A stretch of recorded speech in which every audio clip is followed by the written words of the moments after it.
悲しみの向こう、片柳博。4月23日、純粋な愛。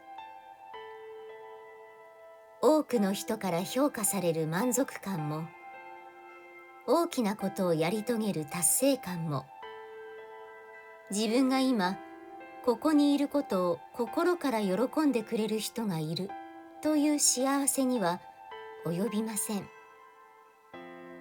その幸せの中にこそ人生で一番大切なもの、混じり気のない愛が隠れているのです。